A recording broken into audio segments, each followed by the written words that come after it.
नवरात्र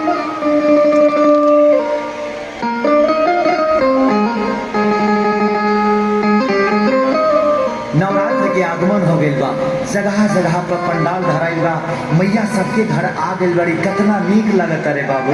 और दुर्गा पूजा समिति के द्वारा आज देवी जागरण के आयोजन रखल गइल बा। तो हम चाहतानी कि जितना लोग देवी जागरण में आइल बा सभे अपन हाथ उठा के एक बार प्यारा सा जयकारा माई दुर्गा के लगा दी। सभे प्रेम से बोली दुर्गा मैया की।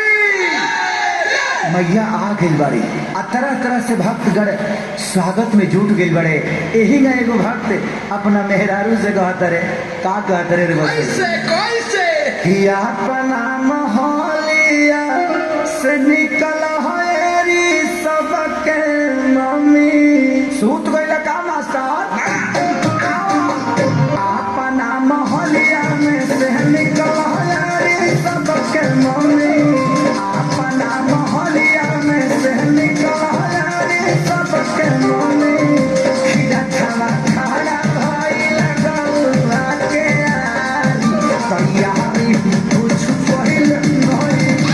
खिलखवा खड़ा भइल गौआ के आरी, तैयारी कुछ पहिल नहीं। सबके अलग अलग भाव होला। यही भाव में हमार भौजाई भैया से कहत रहली हो, ए राजा जी, तो भैया कहलन है कि का हो, तो देखी ना कितना भाव में और कितना प्यार से कहत रही कि पूजा के कला तैयारी, आई गईली हो देव के दुलारी। आई पूजा के कला तैयारी, आई गईली हो देव के दुलारी। बेला काम करो, बेला काम करो, अली को के सेरावा सवारी, स्वागतम करो। अली को के सेरावा सवारी, स्वागतम करो। ए मास्टर, हमरा कहे के बा कि जितना लोग अपना सर में गमछा बंधले बा सब लोग एक बार खोल के लहरा दे और तनी बता दे कि मैया रानी कौना चीज पर झूला झूलेली, कौना चीज पर। एक लमर आजा कि झूमेली झूम झूम हरी हरी नीलिया।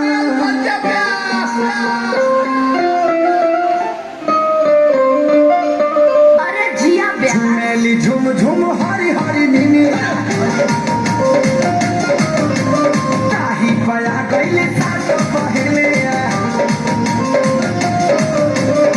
पहला पुरवा झूमेला पतैया, पहला पुरवा झूमेला पतैया। झूलेली हो झूलेली झुलुआ लगाई मोरी मैया, झूलेली झुलुआ लगाई मोरी मैया, झूलेली झुलुआ लगाई मोरी। एगो बात बताओ, ओ बड़ा से बोलो तारू, पूजा पाठ में जान तो बाड़ू जे का लागेला? आज में खेला नती सब जानता नहीं, दिया ढक्कन गाई। ए ऐसे ना चलता हूँ, गा के बताओ पैसा ले ले बाड़ू है थोड़ी गा। सुनी होई दिया लागी ए पिया, दिया लागी औरी ढक्कनियो लागी हो। हाय हाय ए पिया काला साग के पनिया पा, मैया जी के लौलगी चननियो लागी हो। ए पिया काला साग के पनिया पा, मैया जी के लौलगी चननियो लागी हो। देखा ज्ञान तो तारा ढेरे कुछ बा, बढ़ले बा। लेकिन पहले के पूजा में आजकल के पूजा में बड़ा अंतर हो गइल बा। पहले के लोग पूजा करे मंदिर जाता लो, लेकिन आजकल के लड़की मंदिर के गेट पर सैंडल पहन के कहते से हेलो दुर्गा माँ।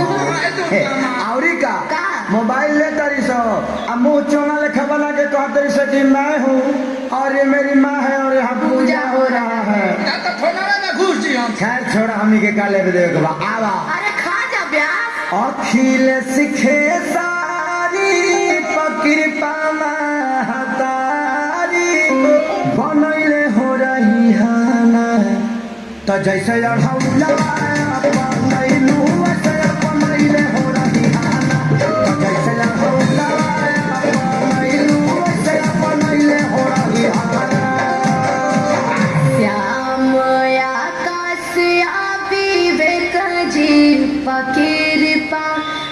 अपनैले हो रही हाना म्यूजिक बनावा जैसे अढ़ौला अपनैलू वैसे अपनैले हो रही हाना जैसे अढ़ौला अपनैलू वैसे अपनैले हो रही हाना छूट का तना मिलल